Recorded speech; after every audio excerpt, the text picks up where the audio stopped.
This is the AP guy, no? I am an editor for You can. Folk Science, right? Yeah. but So that's why I'm saying. yeah, that's why.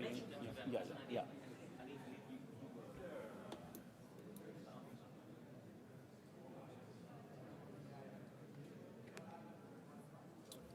wish I had the. Is there a way to charge your computer here also? Well, there is here. Okay, if you can have a seat, please. We're going to get started because it's the time. My name is Fernando Suarez, and I have the pleasure of coordinating and being the moderator in this panel discussion. We have two great discussions today, and I think I'll just make a few introductory remarks and then go straight into the issue. As you know, the topic today is whether we're testing enough our management theories. And I think it's an important topic because it relates to the issue of rigor versus relevance, which really haunts us for years and years. And I think it's an interesting topic to discuss. We're going to take a little bit of a dive here with two great discussants, Gautam Ahuja from the University of Michigan and Brent Goldfarb from Maryland. They have different positions on this, and we have discussed them, and I think you're going to see different perspectives on the issue. I just want to make a few clarifications. First, what this plenary is not about, and I think we kind of agree on this. First one is that we're not going to discuss what constitutes a theory. I mean, we're going to use the word theory rather loosely, okay? There's a difference between a framework and a theory and then schools of thought. We're not going to get into that discussion because we'll be here for the rest of the afternoon. I think there are more interesting issues to discuss today, okay? And sometimes those discussions gets a bit philosophical. And the second thing is that even though we're going to be using examples from different frameworks and different theories, we're not going to try to debunk or endorse a particular theory. And I say this with carefully saying it because I know that my colleagues will actually bring up some of those theories and either have positive or not so positive comments about them. But I think the intent is really to use the theories as an example to have a more informed discussion of these issues. I think, if you look at why is it important to actually have empirical verification, you can have two basic reasons. One of them is that we're all scientists and we are, seeking the truth. Isn't that true? And I think, that's it's a bit of an obvious question, and of course I will ignore all the other objectives we have in our objective function, like, getting tenure and getting published, and we are really, searching for the truth. And the second objective or important reason for why we would like to have verification in empirics is because we do want ultimately our theories to be helpful for managers. And here the assumption is, and I'm sure we'll hear it in a little while, the assumption is that untested theories can be dangerous, that untested theories actually can misguide managerial action, and we shouldn't be doing this, because we can do better than that. I think it is not a surprise that if I put a whole bunch of theories, quote, that we have used extensively in the past, you will realize that the fact of the matter is that if you ask yourself, are these theories properly tested? Can we, say for sure that they're 100% tested? The answer is no. In fact, a lot of these theories, I have done some work in some of them, like, for instance, in first mover advantages, and, lots of people have done this, and I haven't seen Marvin Lieberman this time around, but I'm sure he's probably around, and Dave Montgomery have done great work on this, and then after them and before them, a lot of work has been done in this idea of first mover advantage, and if that is a theory, it's actually the empirical evidence is quite slim, and even Marvin and Dave will recognize that the empirical regularities, coming out of those empirical studies are very, very, very slim. They're just far in between. So I think the reality is that a lot of the theories we use as scholars and that we sort of pass on to the practitioners are not well tested. And I think in that, Brent has a point. Brent will be sort of the empirics guy in the panel, and he will actually dig hard on this because I think he's right on this. The reality is that a lot of our theories are not properly tested. Now the question is, what can we do? And I think if this is true, then the question is, why is it? Why is it that we have been so far unable to test our theories? And you can think of different possible explanations. First one is that we can blame the managers because they don't give us the data. And that's actually true in many sense. I mean, oftentimes we want to get data and the managers just don't give it to us. And, or these consulting companies charge us a lot of money for the data. And so that's one reason. The second reason, and I think Brent will dig into this, is that our standard for empirical analysis may be low. This is a hard pill to swallow for us, because in a way it's basically saying, that we kind of suck as a community of scholars doing empirical research, and it's a little bit of a strong statement. I just want to be provocative here.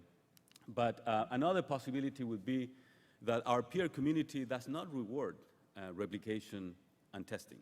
There are doctoral students here, and there are advisors of doctoral students, and how many times you have heard a doctoral student hearing from their advisor that they should not worry about having their own idea, that can just go and test somebody else's idea, and that'll be fine, and that'll be a good dissertation. And the reality is that that doesn't happen. We are always looking for, your own idea on something, and we're looking for those gaps, and the gaps get increasingly smaller, and that's actually part of the problem. So I think there is also that problem in our community. Then the next point is that the issues we study are simply too complex to have a theory that really works well in most situations. And that, the reality is that we don't have the luxury that other fields of study have, and that also could be explaining why is it that our empirical validation is so slim. It could also be all of the above, and it's most likely it's all of the above, and this is actually a little bit of an issue. And then, we all kind of regret that we cannot say the same thing as other fields of study do, which is this very clean pattern of paradigms and coming from Kuhn's work on scientific revolutions, in which you have anomalies on a particular theory that is being upheld for the time being, and then you have a crisis that sort of opens up new ways of looking at the problem, and then you have, of course, a pre-paradigmatic stage in which you have alternative theories that will vie for dominance, and one of them becomes the dominant paradigm, and then we go back to normal theory. And that's great, and we have sort of that idea ingrained in our minds, but in reality, if you look at our problem, is that we don't have the same type of luxury oftentimes, and our testing, therefore, has to do with this extra complication that we're not dealing with celestial bodies or atoms. We're actually dealing with organizations and people that actually are often very hard to predict.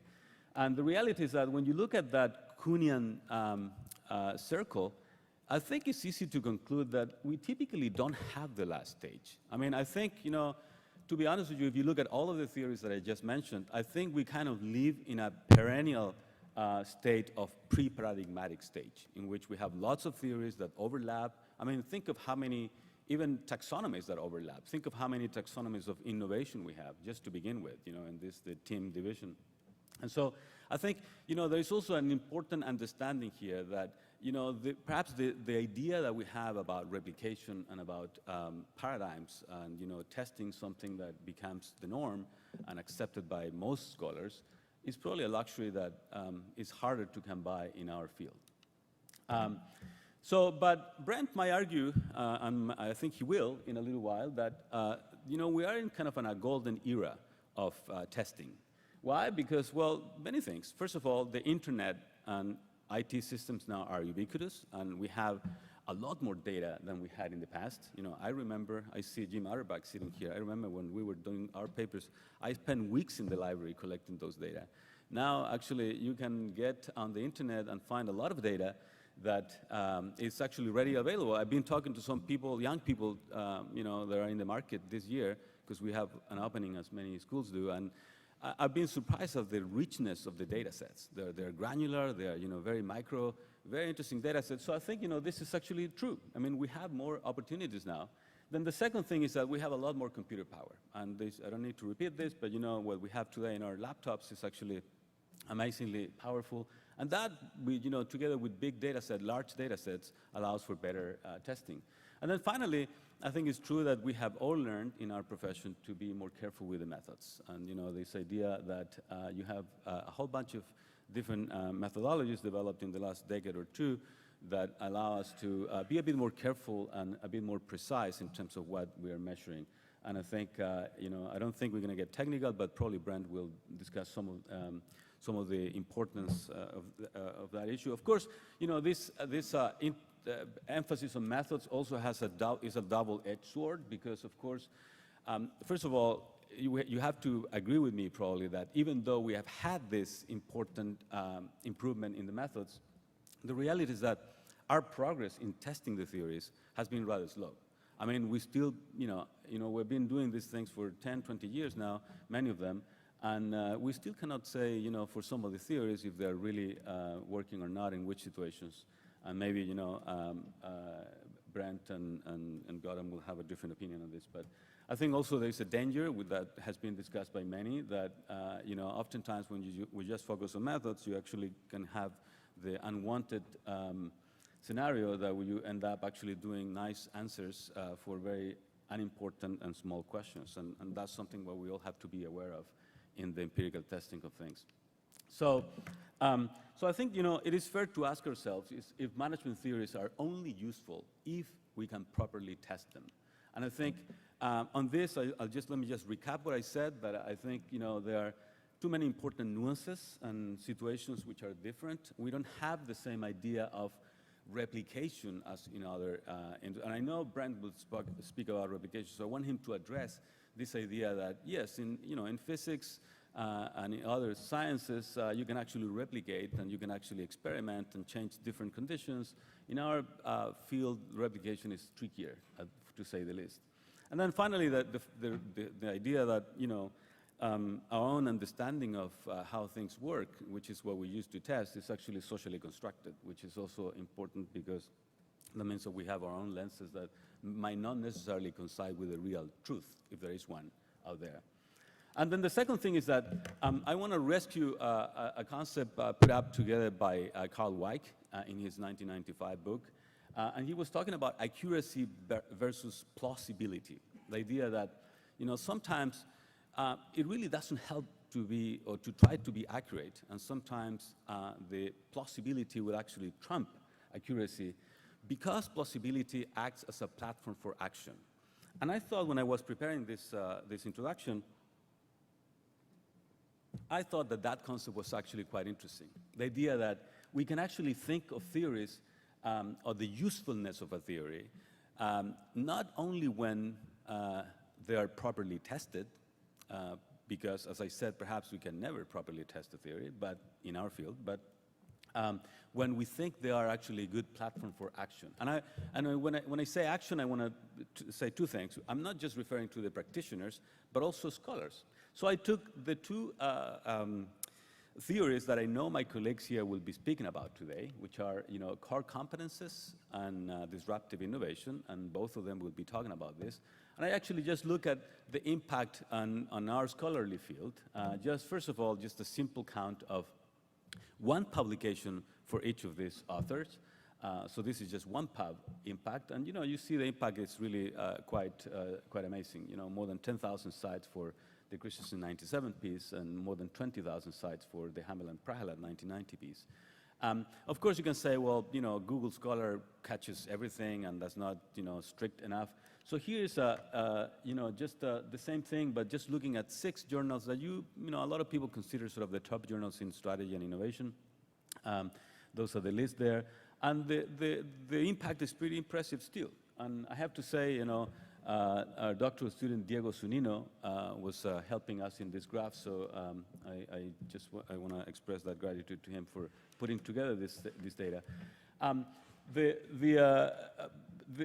Also, we looked at whether the impact lasts. So what we did here is actually to calculate the sites only for 2 journals. I mean, we want to be super strict. So the top is AMJ, which is basically an empirical journal, and the bottom half is AMR, which is a theory journal. And this is basically the number of citations in intervals of 3 years after the particular piece was published.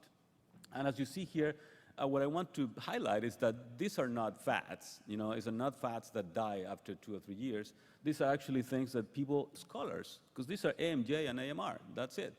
And so these are concepts that scholars continue to use over the years. And even today, we're using them So I think that the resilience of these concepts is quite interesting. And so one thing that we need to answer is that, okay, so there are people doing empirical work up there and theory work on these issues. You know, how comes that after 20 years we still don't have a clear answer? And so that goes back to Brent's points to see, well, can we really do this? Or is it really that we're that bad that after 20 years and lots of work, we still cannot have clear answers for this?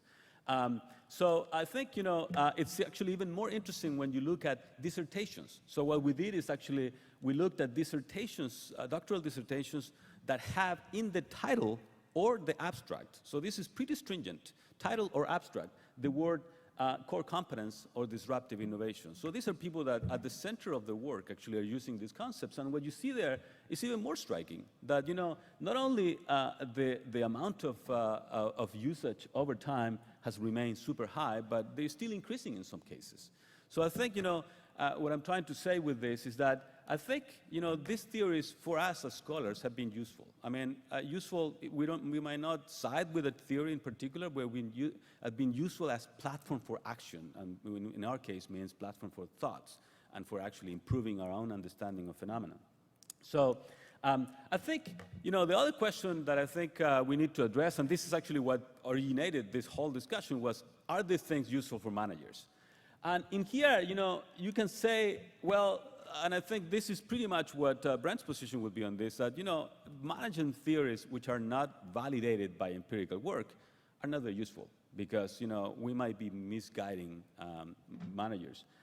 And yeah, so we can think of that, but it's a little bit arrogant, I think, in my view, for us to determine what is useful or not useful for managers. I think an alternative way would be to say, well, maybe management theories are useful when managers adopt them, when they use them, and when they think they help them in whatever situation they're dealing with. And I think, you know, when you ask some managers about these issues, and all of you teach in classrooms, I do too, and I have managers in my classrooms, and I teach companies, and oftentimes these theories help them make sense of situations, help them, you know, make decisions. And so I think we have to be careful not to be, you know, sort of the arrogance in our ivory tower saying, well, we're going to tell you when these things are ready for you to use, okay? Because if not, you're not prepared to use them until we vet them with empirical work. So I think that's a little bit dangerous.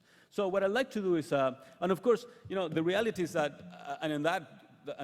this is the truth, that these things are hugely used by managers. I just pulled out the information for the innovator's dilemma, the piece of criticism that I'm mentioning, and of course it would be the same for core competence. I just couldn't find the information handy.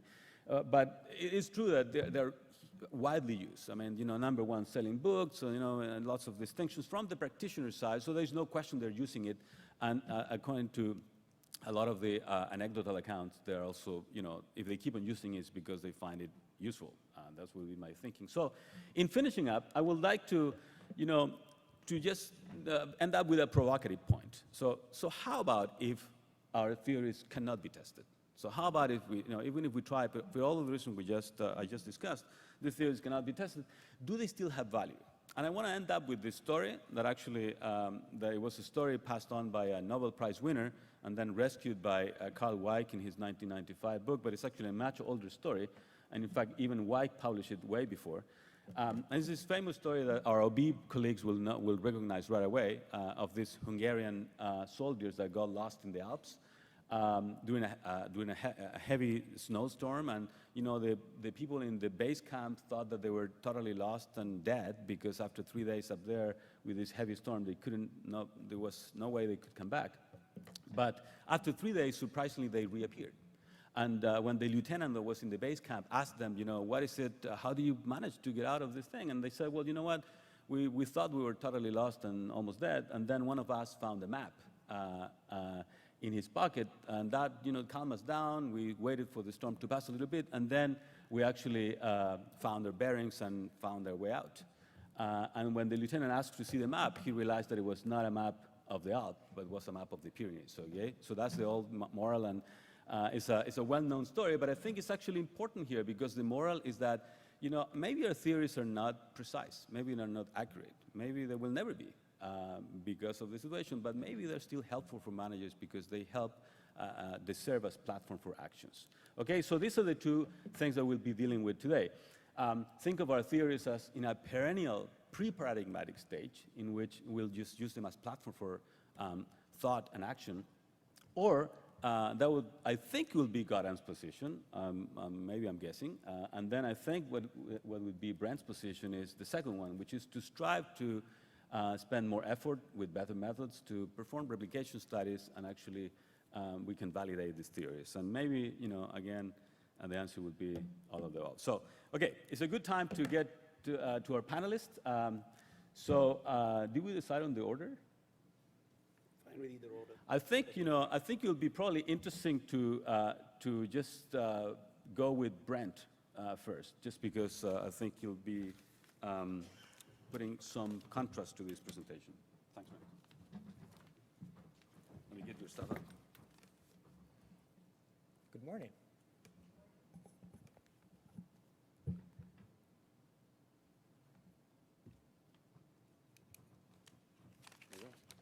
So I really want to thank Keld and Fernando for giving me the opportunity to speak here today. So I'll just dig right in.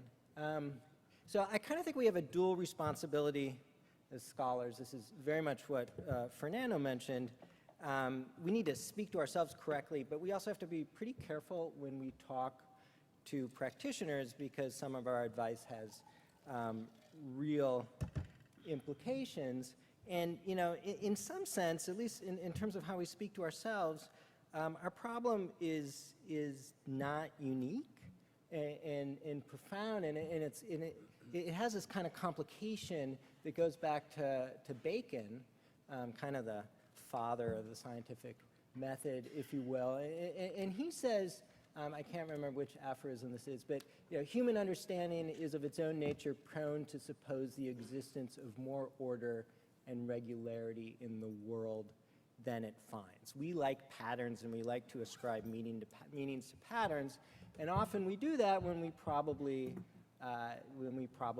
should not. And so I want to just kind of throw out a definition. So epiphenia is actually a term from the psychological sciences. It means delusional, but the nice way to say delusional is the human tendency to seek patterns in random information.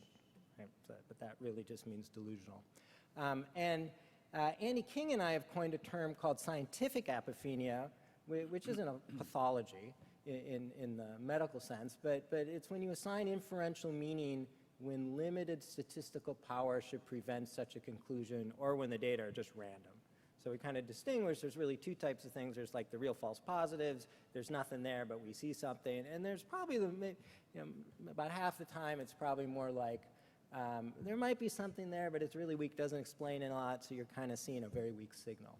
But it's hard to say.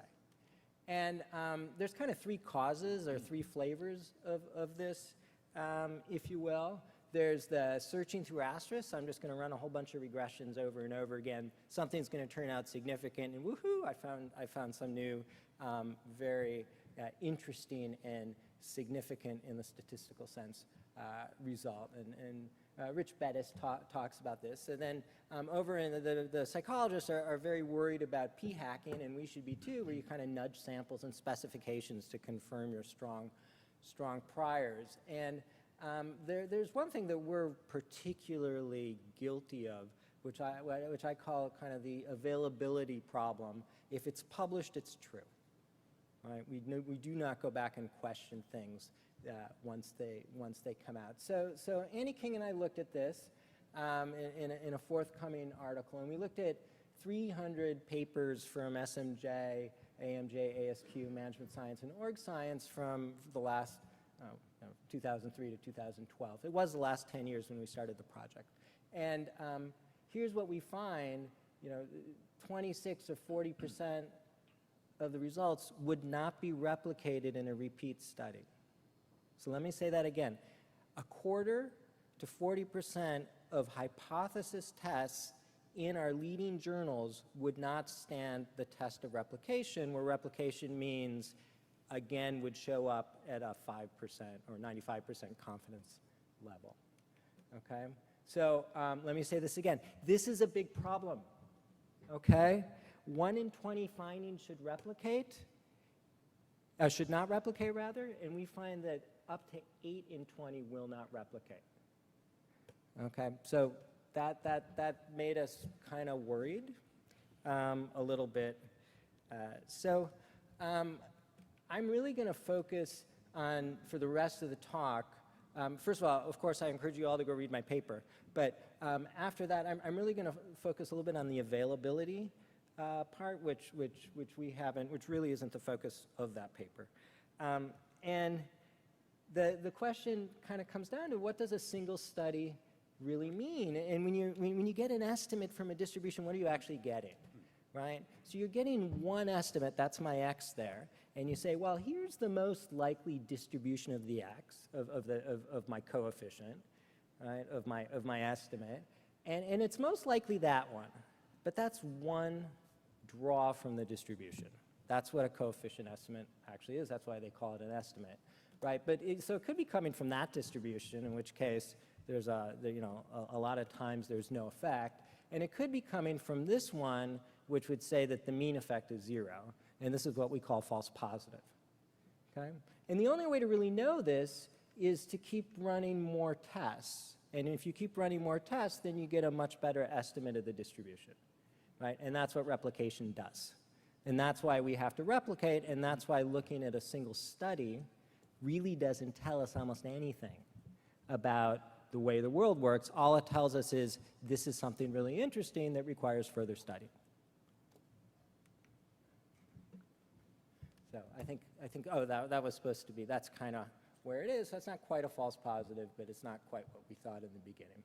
Okay, so the issue is that correcting false positives is really, really hard, right? And to disprove it, we actually need, you can actually do a kind of a calculation of this. To disprove one false positive, you actually need tens of studies of replication to actually figure out what that distribution looks like. You might do a little bit better, and you might be okay if you just want to say probably doesn't explain very much. You might not need tens. But this is just what is needed to understand the internal validity of our studies. So that's what we need when we say that something is published and so has shown that X causes Y based on one study. That is not true. All they've shown is that maybe it might be interesting, right? Okay, so the fix for scientific apophenia is replication. Okay, so one might argue, in fact, Fernando just argued that maybe we can be less strict of our demands because the theories don't have a direct effect on human lives, or one could say that they provide interesting ideas for suggestions, and they're really just to kind of build up our conversation, right? Or you could say that the environment's really messy and idiosyncratic, and it's impossible to replicate the norms of the physical sciences, and of course that's right, and social science is different.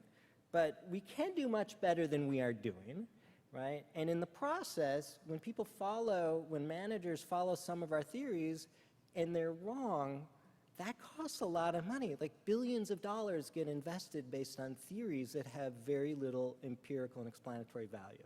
And that seems to me kind of shall we say, disrespect of our responsibility as scholars. Right? So now let's consider the theory of disruptive innovation. It has been used even quite recently to propose solutions from everything in the world, from poverty to healthcare to our own industry. Critical industries like print news have used it to provide a roadmap for survival. It's had an enormous effect.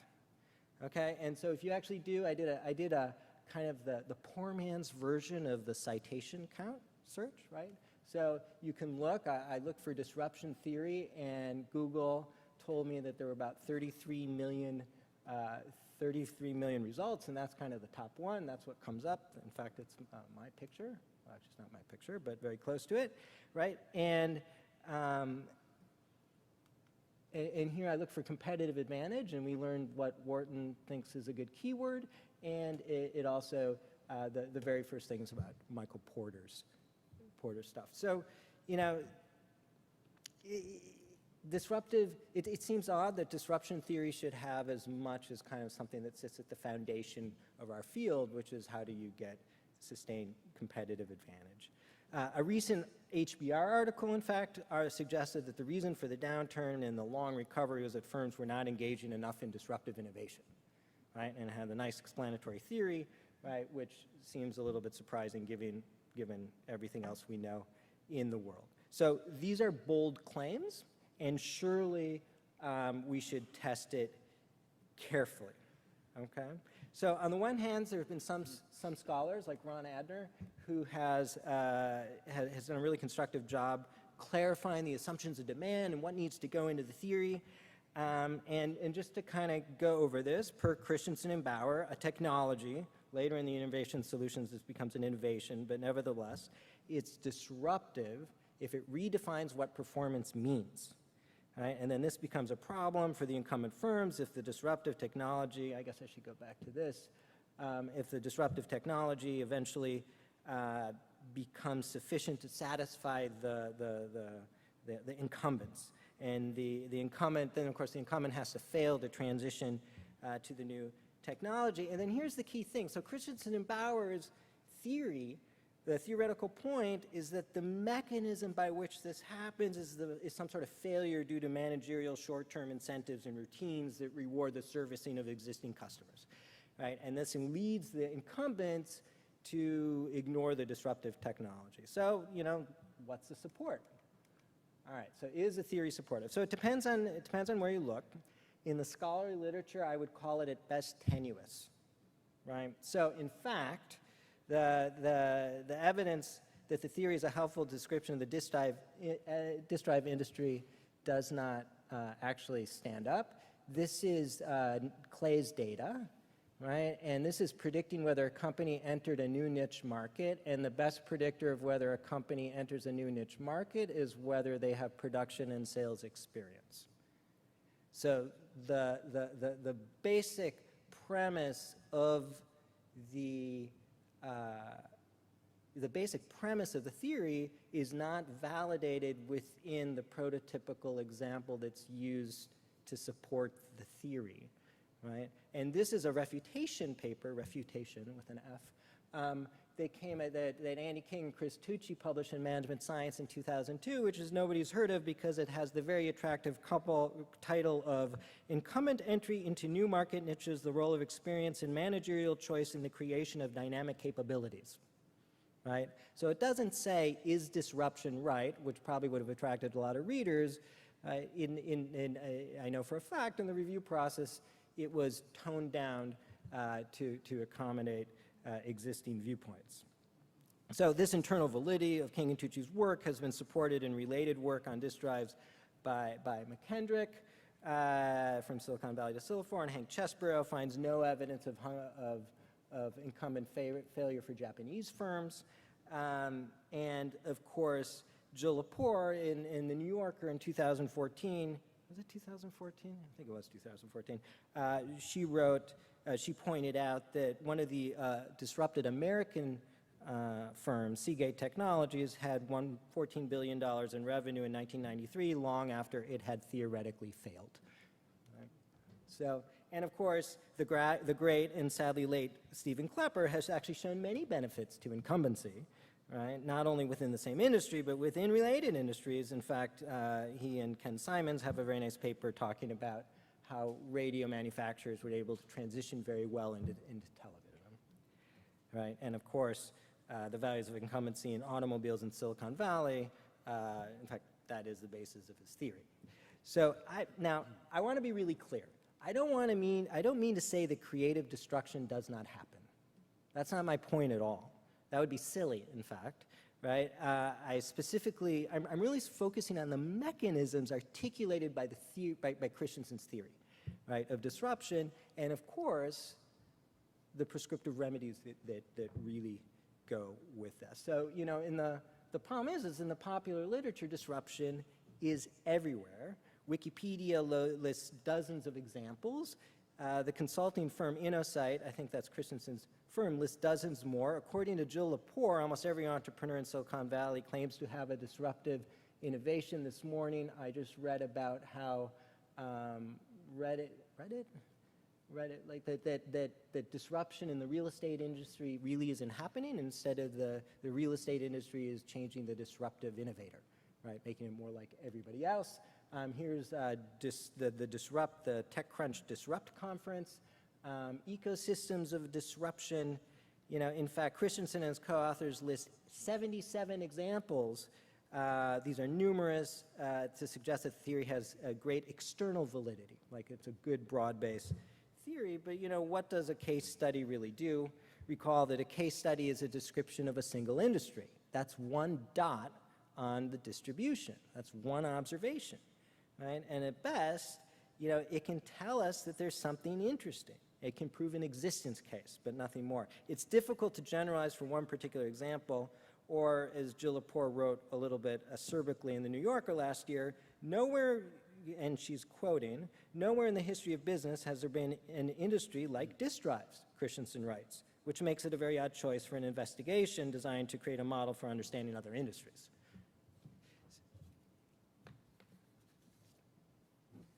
Now, as Adner points out, the conditions needed for disruption may be, you know, they're kind of unusual. So first of all, organizational capabilities have to be fungible.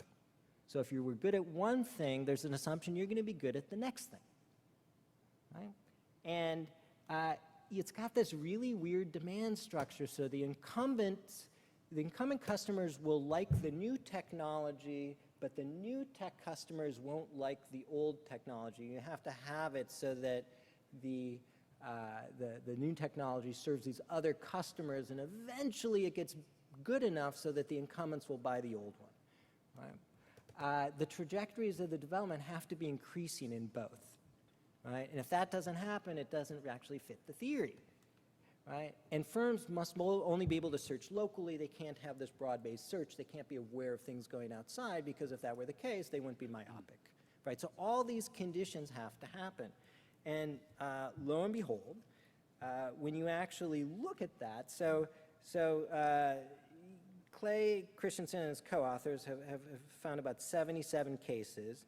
And according to Annie King and his co-author Balgir Batardak, right? It's a difficult thing to pronounce. Oh, wait.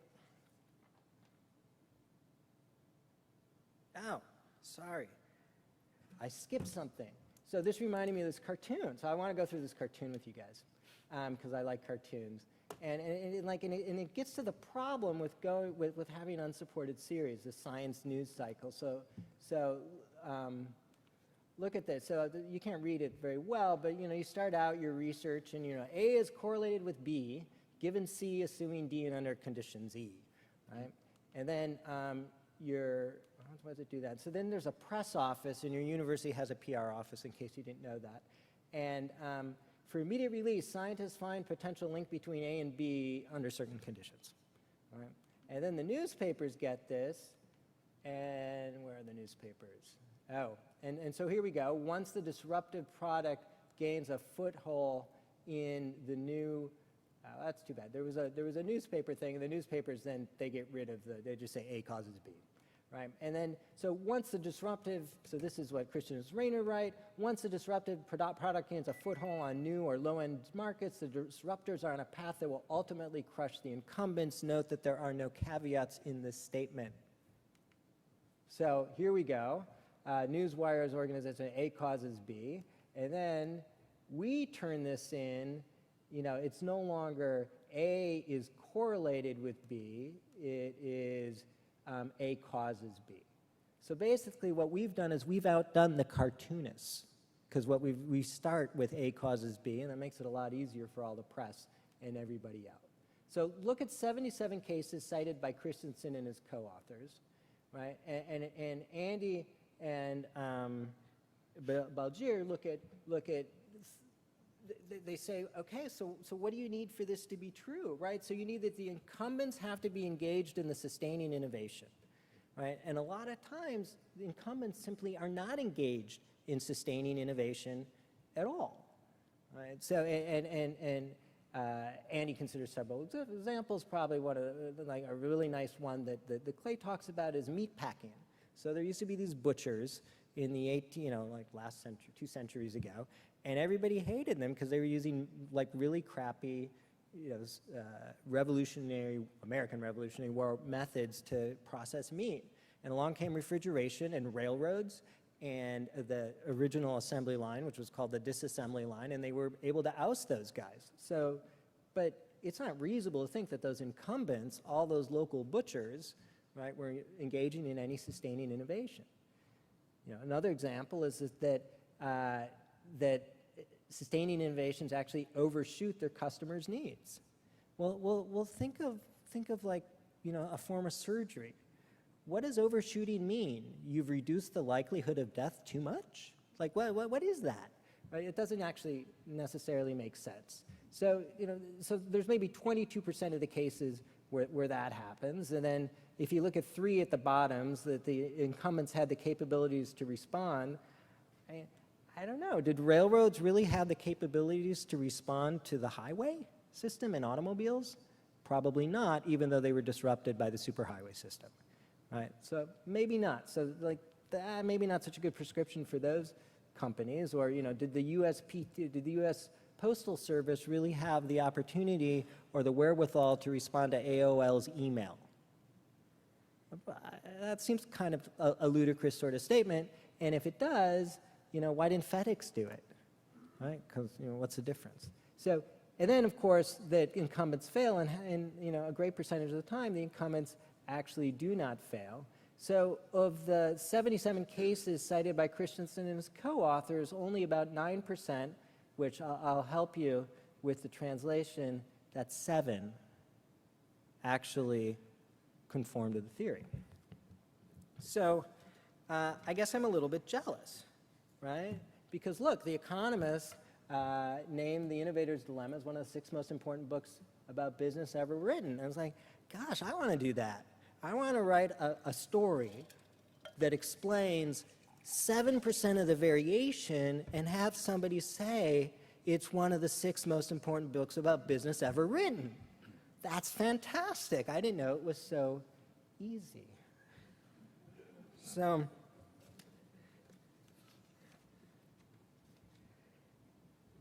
where does that leave us? Okay, so disruptive innovation is a theory that's based on case analysis, but lacks scholarly empirical support for either internal or external validity. This may seem disturbing, okay?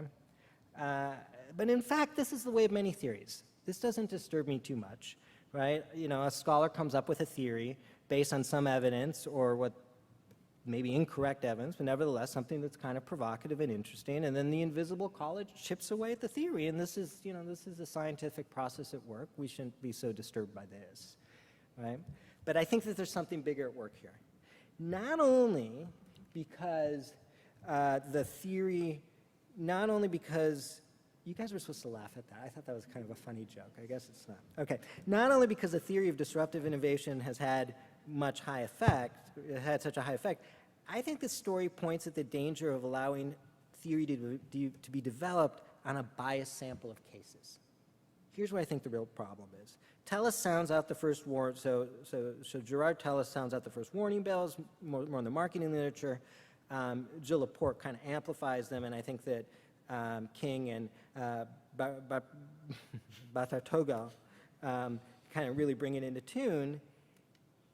To create a generalizable theory, we need a sample and a justification for why a sample is representative of the population of interest.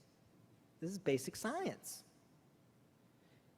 Christensen and his co-authors have presented a theory of industries and have not attempted in any way to make any arguments as why their sample makes sense in terms of representativeness. One way to do this would be to say, let's take several industries based on certain criteria, say high-tech, low-tech manufacturing, services, and then explore the predictive validity across these different industries. Right? Instead, Christensen has assembled a series of cases sampled on, as far as I can tell, incumbents losing to new entrants. Right? So he's sampling on the dependent variable. Well, he thinks he is. So it turns out Andy kind of shows he isn't, but he thinks he is, right? And when a case appears not to comport, their strategy is to kind of calibrate the theory to the data. And I have to say, this is a really good strategy for lengthening the longevity of a theory, but it doesn't subject the theory at all to Popperian refutability.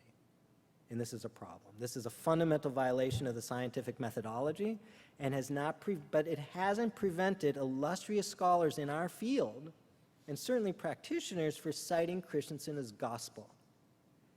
And I believe that as scholars, our job is to separate science from religion.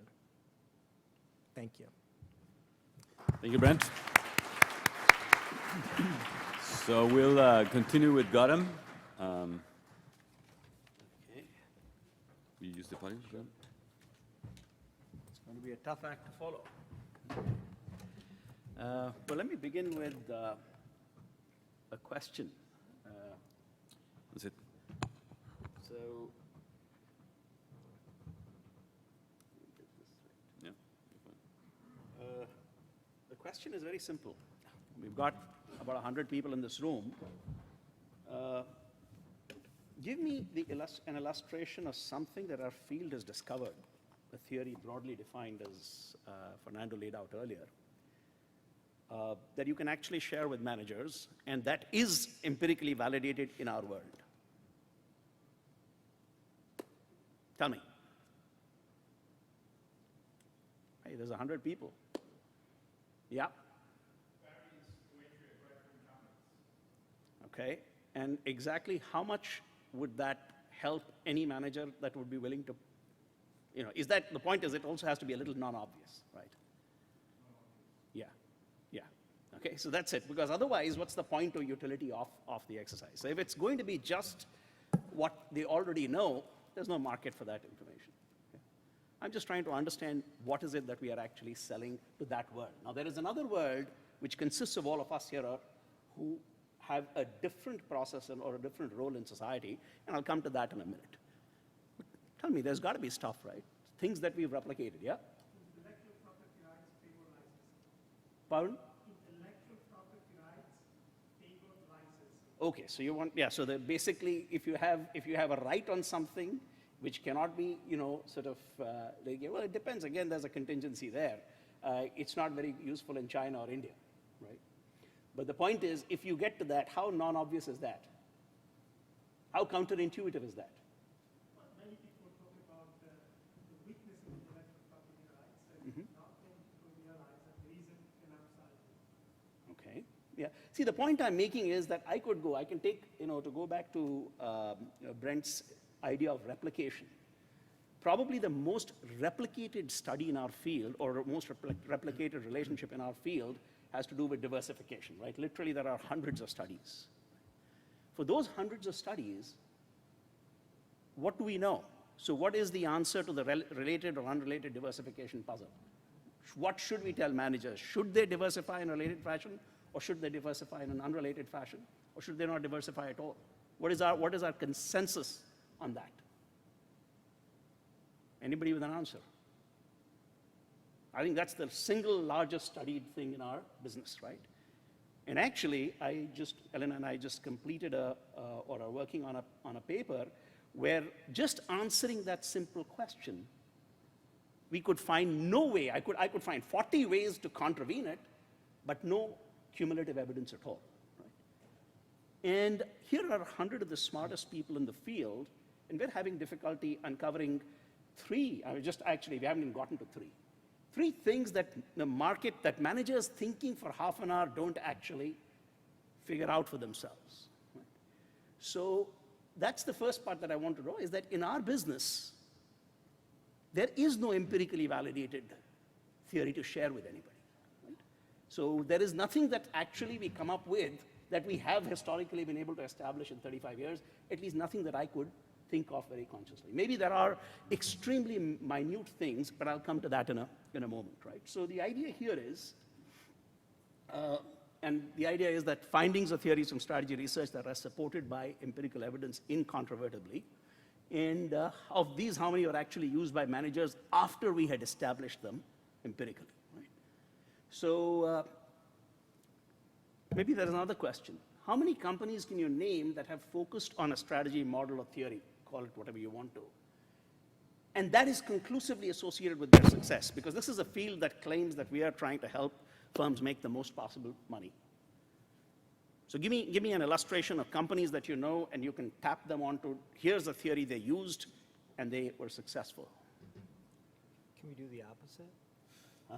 Tell me. They used and they went the other way? Yeah, sure. Yeah, that would be So cool. like small technologies, like the camera company, they tried to disrupt from below and they failed because the competition clobbered them.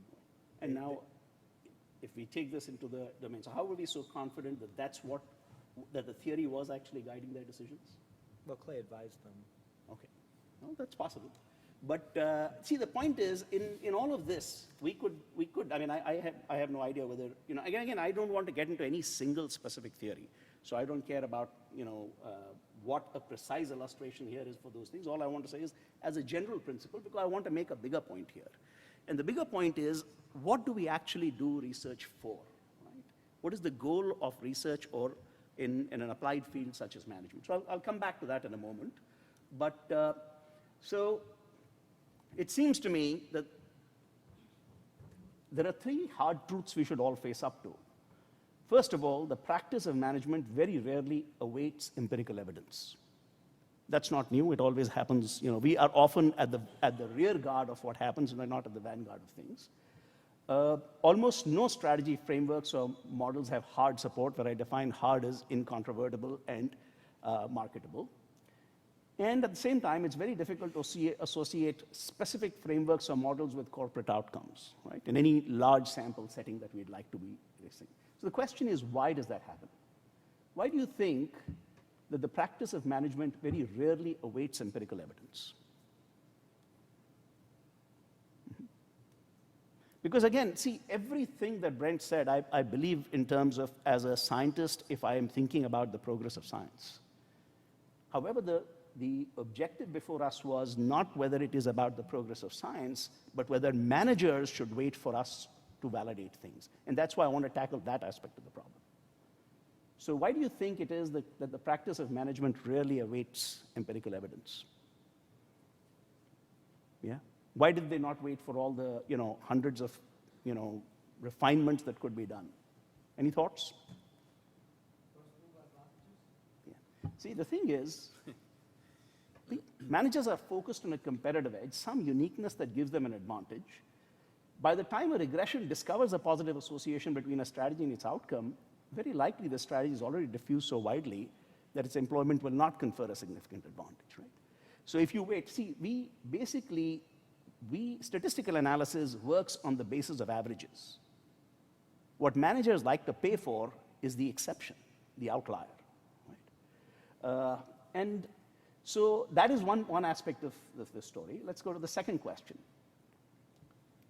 Why do almost no strategy frameworks or models or theories have hard support? Why is it so difficult to find support for them? Yeah? Which is?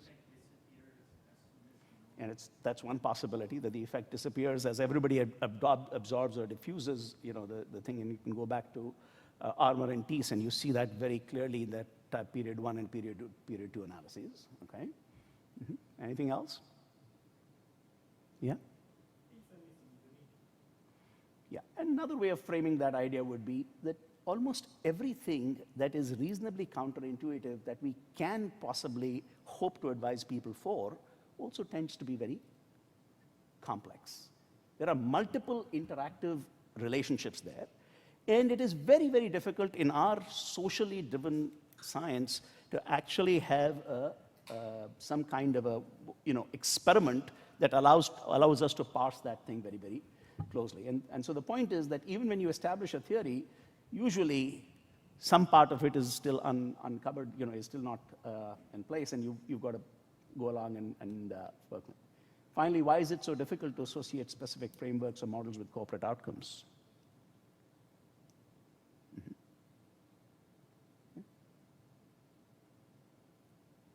Why do we have so few instances?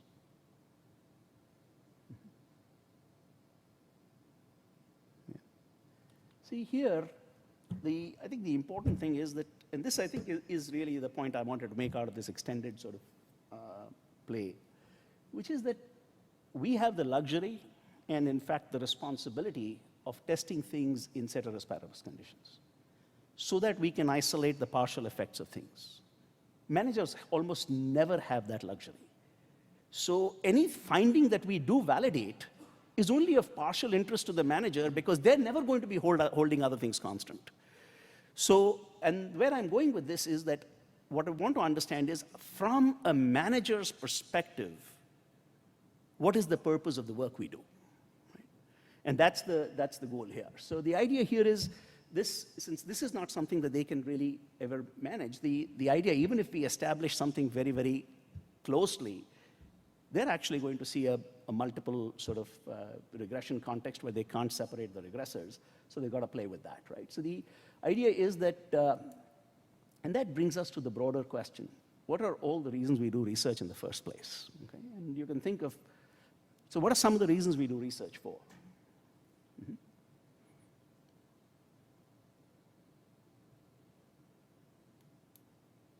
Guys, that's what we do for a living. We should have a good reason for it. We've dedicated our lives to it, to say nothing of society's resources. So what is the objective of doing research in our business? What are we trying to do? Create knowledge. Okay, let's be more precise. Knowledge in what form or shape? What precisely are we trying to do? Mm-hmm. Any other? Yeah? Yeah? Mm-hmm. Okay, so creating actionable knowledge. Okay, so that's one thing we want to do. What else do we do? Yeah?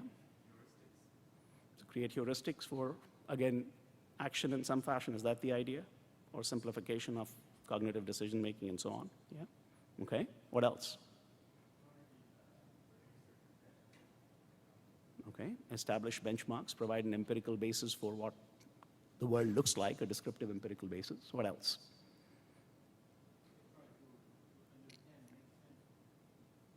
Okay. Okay, to make sense of the world, right? So that is another form of knowledge, okay? Anything else? Mm-hmm. Yeah. Well, I thought I'd put some candidates out there, right? Some of these are very straightforward. It's what we do, and they're so deeply embedded in us that we don't even think twice about it.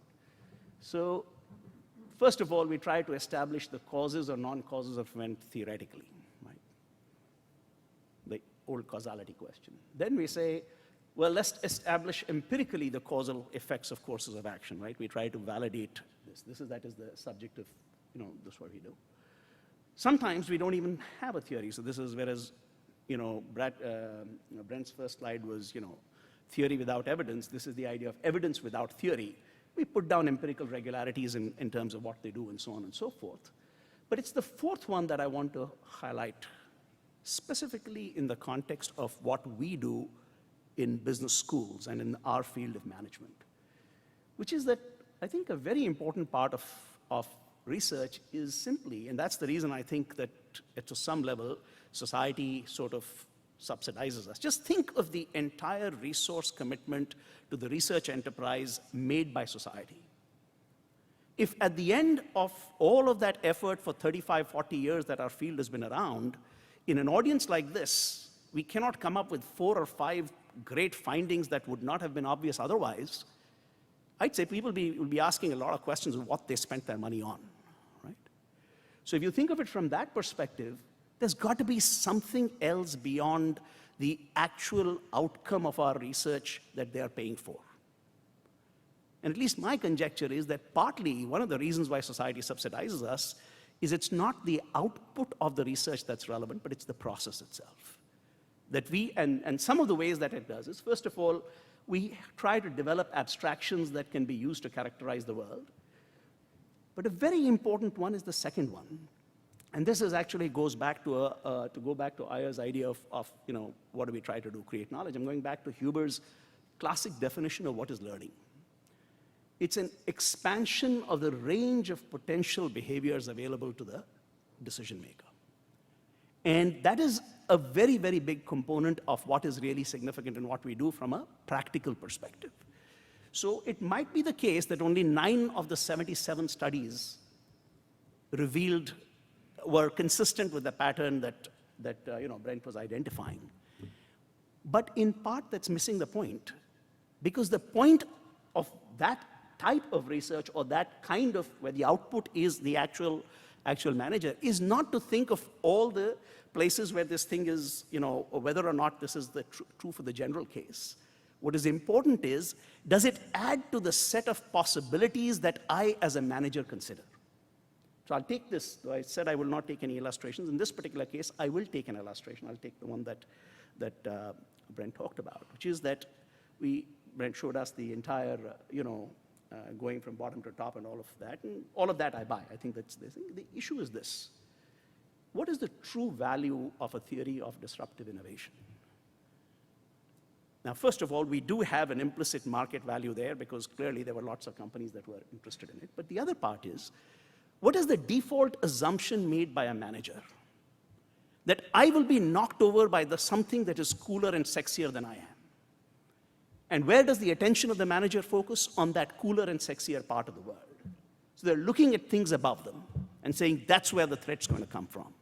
In that world, if I'm able to come up with something which causes me to say, hey, you know what? I hadn't thought of that. It wasn't on my list of things to be worried about. Now, that may happen one case of 100, but that one is more valuable. It's not about the regression, the R squared on this regression. It's about that one thing that I hadn't thought about, which is added to the universe of the possibilities that the manager was considering. So to my mind, that is the real value of this. Now, I don't know how many of you have actually interacted with and tried to sell an idea to a manager in any position of serious responsibility. I have, okay? And here's the interesting thing. They're almost impossible to sell ideas to. So it's not like they have this completely, sort of acceptable, you tell us and we'll do it. They use their own judgment. And sometimes, in fact, in my particular case, and that is probably unique to me, their judgment is usually more correct than mine, okay? So that is part of the story there that I want to highlight, is that it is really the broadening of the expansion of repertoires of actions that really is the purpose of some of this work. It's to draw attention to these things. Similarly, you go back to the core competence idea. CK wrote that paper in 1990. What was happening in the period up to 1990? What was the given sort of managerial sort of default at that period? Anybody remembers from the 1980 to 1990 period what was going on in the corporate world? I'm just trying to put it in context. That was the era of the mega diversified corporation, right? So people were imitating each other and building mega diversified corporations. And in that world, he said, well, you know what? There's a value to not being diversified across the world, a value to sticking to your knitting. Now, out of context in another period, yes, has anybody ever found evidence for core competence? I don't know, but that's part of the same story, right? So the idea is, so what matters more? Is it utility or the strength of the empirical evidence, right? Now, again, I'm not saying any of this, I'm not defending any of this on the basis of what we should be doing in our academic work. All I'm saying is that there is another audience, and that audience requires help in thinking about it. And the answer here is it really depends upon the purpose. If the goal is to establish a theory conclusively, then we might argue that the strength of the empirical evidence dominates. We shouldn't be doing this. But I don't know that it is always the goal of, to establish the theory as opposed to trying to help the management. I mean, very simple illustration. I take statin drugs. Actually, I take a statin drug, let me be clear. And I took it under the assumption that that will help me live longer because that's what my doctor told me. Then I have a good friend called Ashish Arora who has made a lifetime out of disabusing people of the mistakes that they believe in. And he then pointed out to me, and I completely believe him. I haven't tested it or checked it, but I completely believe him. He tells me, what is the number of studies that the FDA has which shows you that statin drugs actually prolong your life or prevent a heart attack? Take a guess.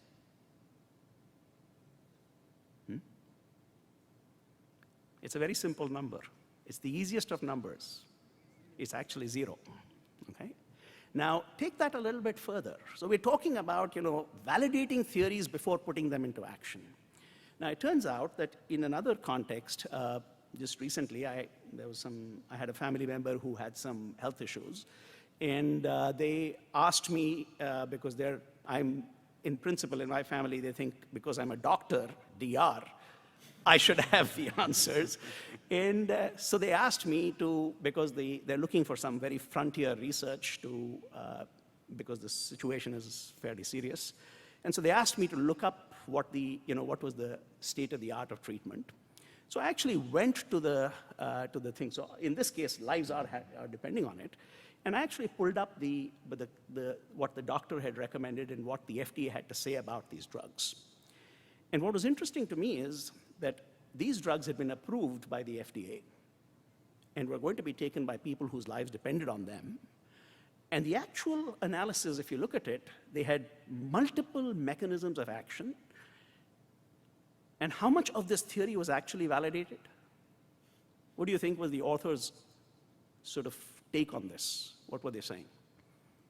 We have no idea which of these is working.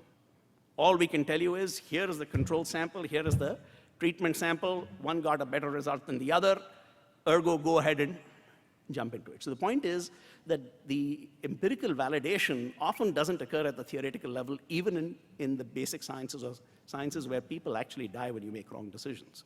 So utility is an important criterion of these things, and that is where some of this has to be kept in mind for, right? So the idea is,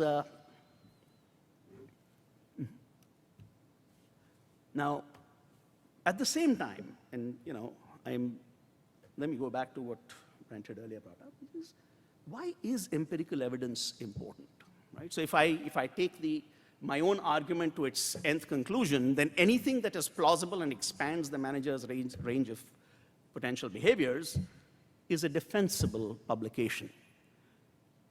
So then where is the limit to that? What is the conditioning effect? And there I draw your attention to the ASQ editorial statement, which says something of the order, I don't know if it's still there, but for a long time it carried that, is that we seek papers that establish a novel theory or something like that, but are also empirically validated. Why have both? Isn't establishing a novel theory in pure theoretical terms good enough? So why are they asking for the second level of this thing? What is the importance of validation? And I think there are at least, one basic idea is validation between theory and evidence is the bedrock of all science, and that's sort of there. But I think for our field, it's particularly important because our most common mode of reasoning is verbal rather than formal. In formal reasoning, you have to lay down your precepts, and then the internal consistency of the system serves as a way to check or test it. In our world, when it's verbal, we don't even know what are the hidden assumptions. And having the empirical evidence which finds fault with it, or either supports it or doesn't support it, that really helps to further our understanding. And that's very important because our relationships are almost always complex. So I'm saying that there is a real value to the idea of disruptive innovation going out there, and there is an equally good value to Brent finding that 9 of the 82 or 77, whatever cases it were, it worked, and the others, it was not directly applicable, because now it's going to help us think even more clearly about the conditional elements of it. Yeah. So the idea here is well-reasoned, plausible arguments that are timely may be as important as heavily validated theories. Right? So for the particular incident that I was looking at, I could have a choice, wait for when the drugs would actually, the mechanism of action could be cleared, or I could have the drug applied today. And guess which one we chose. So overall, the point out was that in our business, establishing something conclusively is very, very difficult. Experimental design is difficult. Instruments are relatively impossible to find effectively, and very often when they are available, you're searching under the lamppost rather than under where you lost the keys, is the old analogy. Very importantly, all the strategy is endogenous anyway. Nobody says that people go out there and pick a strategy out of a hat and do it, right? So to try and say that I have completely resolved the problem of endogeneity, if that is true, you've probably found something that is very, very atypical, because it was not the appropriate response to something. So it's not clear to me that we will have, and as you go deeper, that many of the natural experiments that we actually bring about may actually represent non-equilibrium solutions or situations, okay? And therefore, they might be non-representative behavior and may not be generalizable for that reason. So I'll sort of stop here. I think that I've kind of touched upon the other stuff as well. And core idea is that scientific advancement of theory and practical utility are different goals, and that recognition suggests that, and that recognition suggests that empirical establishment of a theory is not a necessary precondition for its applicability and diffusion. If it is plausible, well-reasoned, and especially if it draws the manager's attention to opportunities, threats, or strategic choices that the manager may have overlooked, the theory has earned its keep.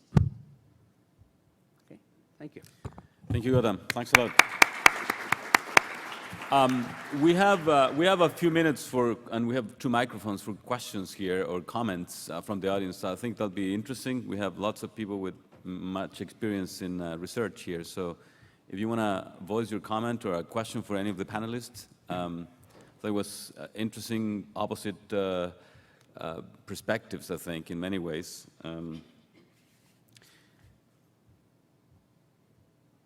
Maybe, and let me just start, because we have just only 10 minutes, but let me just start by asking Brent, actually, I think, let me repeat Gautam's question to the audience, to you, Brent. So because, we get your point, but so which of the theories that we typically use in management do you think has been well tested, if any? No, that's a very nice question. So I think we know some stuff, right? So I think some of the things that we teach and think about come from management, some come from economics. So I think we have a pretty good idea how competition affects margins, right? So I think we know that pretty well. I think we have a good idea of different sources of different types of entry barriers, such as patents, right? And so, and I also think that there's a twofold answer. I'm going to change the question a little bit. Okay. That's fine. Yeah. So there are 2 things. So just saying that something is interesting, which is kind of, and may enlarge the possibility of action, does not give us, or should not give us the right to go propagate and advise based on theories that have no basis, right? So if you think about what is particularly insidious about disruption is it instills fear in the manager. You will fail if you do not do this, right? And then what happens after that is a lot of money gets spent trying not to fail. And often it's just it's wasted. These are resources that our society has that could be better used in other ways, right? And there are great examples of this. What is Polaroid doing getting into the digital, trying to get into a digital camera business, or Kodak for that matter? Those are very different firms built for very different technologies, and those efforts failed because that was just a poor strategic choice, right? Just as a clarification, they were way before the disruptive innovation model, though. Yeah. And those companies you were referring actually were way before Christensen publishing his model. So. Yeah, that's true. Kodak's digital it was from the 80s. Started in 1981. I'm well aware, but the disruption happened in the 90s. So but there's a host of examples. That doesn't mean that we should go out and say this is what we should do. How many startups are now in Silicon Valley attempting to disrupt without pausing to consider whether the assumptions in Clay's model have any validity? I'm sure they don't. Can I toss a question out related to that? Yes, please. Mary, wait for the microphone, Mary.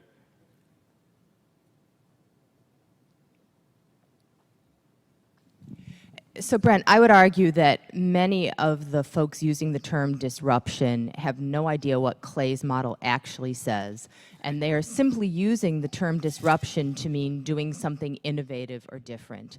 And so in the sense of, are we encouraging managers to not kind of sit back on their laurels and, you know, assume they don't have to do anything, but realize that they actually need to think out of the box, they need to have approaches to encourage creativity, all the sorts of things that we try to do to shake up large organizations. You know, I might argue that regardless of what the technical definition of disruptive innovation was in Clay's work, the fact that he's raised awareness among managers of the need to engage in innovation is a good and positive thing. And we're going to talk offline about the problems of Kodak and Polaroid, because they developed amazing technologies related to digital. They did. Any more comments over here? Aja, over here. Thanks. I just wanted to ask Gautam, so when you talk to senior managers and you're trying to sell ideas, so how do you select the ideas that you think would be helpful in expanding their horizons and their action potential? Good question. That's a great question. I actually select ideas not on the basis of whether there is empirical evidence for them or not, but whether they make sense for me logically, and whether I am able to provide for them the conditions under which I think that will work. So I actually never, and it's usually not the same advice to two firms at the same time. So I don't go with the idea that related diversification is good for you or bad for you. I listen to them. And sometimes when I hear them, I realize that my own precondition was wrong. My own assessment was wrong. So, and therefore, I think I've learned a lot by simply not trying to educate them with the theories that I know are empirically validated, but they're empirically validated on biased or limited samples. I just tried to hear what they're trying to tell me. And I learned a lesson very early on in when my dissertation, where I was using the existing literature to test a relationship. And at all points of time, I couldn't get the damn thing to work. It was giving me the opposite effect. And for a long time, I tried to twist it in every possible way to get it to give me the right answer, what I thought was the right answer. And finally, I gave up. And that's when I learned that listening to the data was a much better thing that I could do than listening to the theory. And in that process, I actually wrote up a paper which ended up, giving me a fair amount of mileage, which I would not have done. It would never have done if I'd gone with the original insistence on what theory actually told me. So the idea was, and I've learned very much. See, it's many things that and it's my, personal variant of the wisdom of crowds or whatever you want to call it. That very often when people say things and they believe in them strongly, and they're sensible people overall, even if they cannot articulate the reasons and their logic seems to be the opposite of what your empirical evidence tells you, it's worth listening to them, because almost always there's an omitted variable there. And once you account for the omitted variable, what they're saying makes a lot of sense. And so I think the one thing I have learned from going out into the corporate world, and maybe it doesn't quite show up in my behavior because I'm, a jerk of a certain type, but is humility, okay? And maybe I have to have my sort of nose rubbed into the dirt a few more times, and then I might actually embody it in my behavior. But the reality is that there are lots of people, they're working under conditions of extreme uncertainty. And yes, are they bad judgments being provided to them, or bad decisions they're making? Very much so. But on average, they're not an easy group to just sell stuff to. Yeah. Alfonso?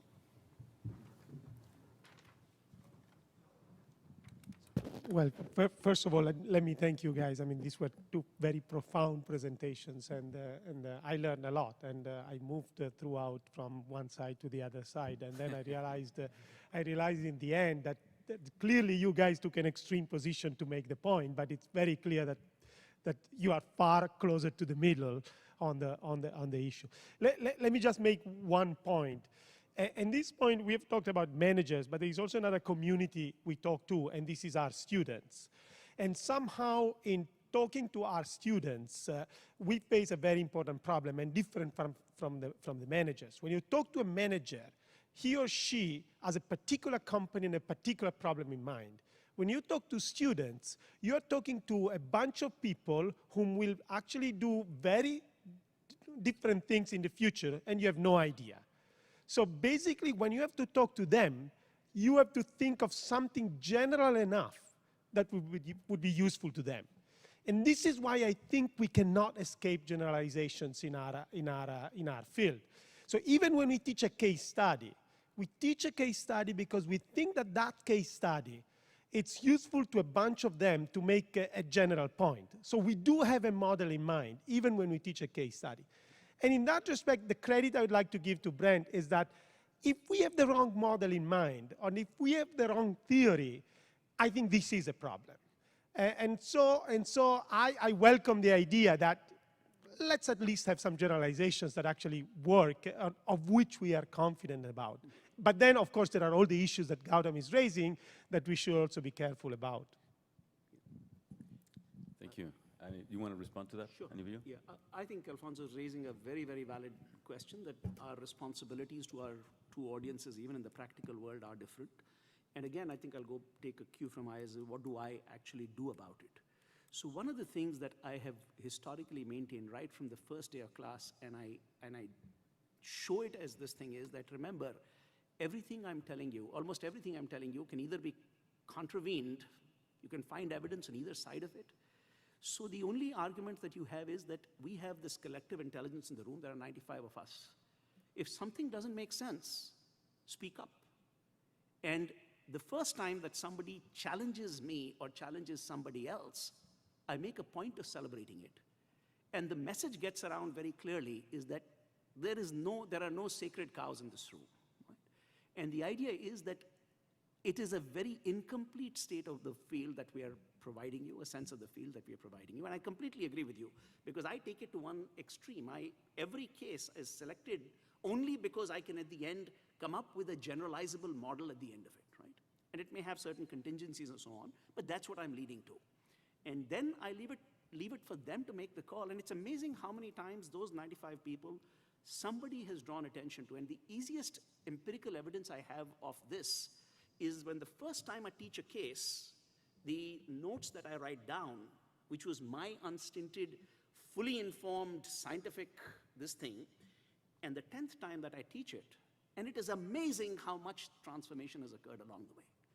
Because that collective intelligence of 95 people is pointing out to me, and that's also led to papers that I have subsequently written and so on. But I fully am completely, that there has to be a mechanism that disciplines us also from seeing it. So I am very clear that I do not have the answers. I have a way of thinking about a problem, and this thing. It's interesting, and one of the things, I go back to what, I was talking to one of the CEOs who had been told by some former students of mine that I would be a nice person to bring in and talk to them. And he asked me, he says, so what's your shtick? So can you tell me in 2 or 3 minutes what's the big message here? I said, I don't have a shtick. I talk about a way of making decisions in a systematic fashion. And that process is really what I can share with you. So if you want a 2-minute shtick or a 2-hour shtick, I'm not the guy for you. Get somebody else, because if I'm going to come in, I'm going to spend a week with you. And we'll think about things, and you have to have the patience. And if you don't have the patience or you don't have the week, leave me out of it. And in that case, they chose to leave me out of it, which was fine with me. Yeah. Okay.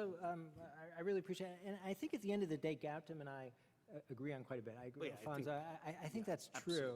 Yeah. And what I'm reading, what I'm inferring is, like, Gautam is like saying, at the end of the day, there's no shortcuts. You have to think critically about situations, and they're idiosyncratic. And I completely actually agree with that. The problem is that there's a huge market out there for people who don't want to hear that message. And instead, they take these very simple theories and they apply them without going through that critical thinking. And those people actually control a huge amount of resources. So that leads to billions of dollars of waste if we're not careful and responsible in the way we advertise what we know. I just want to, in closing this panel, first of all, I want to thank Brent and Gautam for their participation. This is actually, I knew it was a little bit tricky to put them together here because they will be having different opinions. As I said at the beginning, I've done both theory and empirical work, and I have a lot of respect for both of these positions. I do think that actually that coming up with a good idea, even though Brent suggested that it could be easy, it's actually not that easy. I think it's important both, to have the good ideas out there, even though they're not tested, and then hopefully actually having some validation through empirical work. So thank you so much, guys. This is great. Thank you for coming. That's right, that was good. That's good. And I will be seeing you shortly in Maryland. That was good. Very good. Yeah, thank you so much. Thank you, Fernando. Hey, John, good to see you. Managed to create Oh, thank